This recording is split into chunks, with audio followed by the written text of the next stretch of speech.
There are some major plot spoilers for Fallout 4 in this video. You have been warned. So, as we all know, Father is the son of the sole survivor in Fallout 4.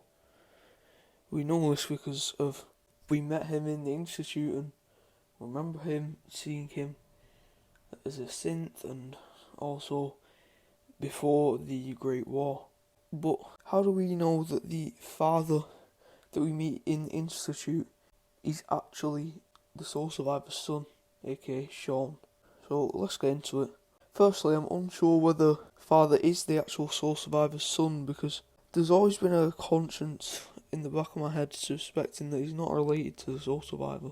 First off, no matter how much you change the appearance of the sole survivor, in the beginning of Fallout 4, Shaun always looks the same.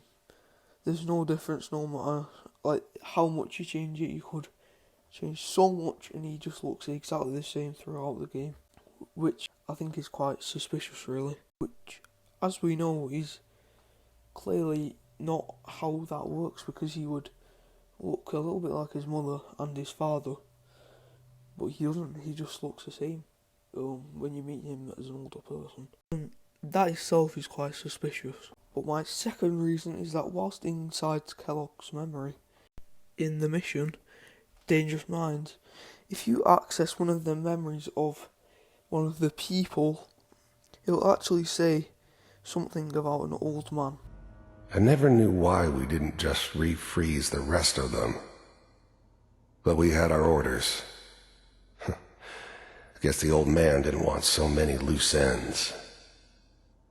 Too bad he left alive the one person he shouldn't have.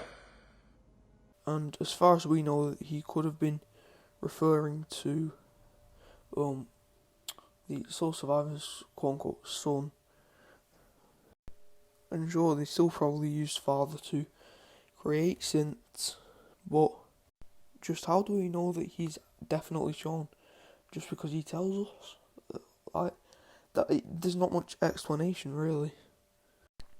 And my very last reason is why I think he is not the son of the sole survivor is because he only sees the sole survivor as an experiment. He doesn't see him as his father. He just sees him as a little experiment and he just doesn't care about him. Well, they're just my thoughts, and I'd love to hear all of your thoughts. And tell me if you want any more Fallout 4 lore videos. See you in the next video. Goodbye.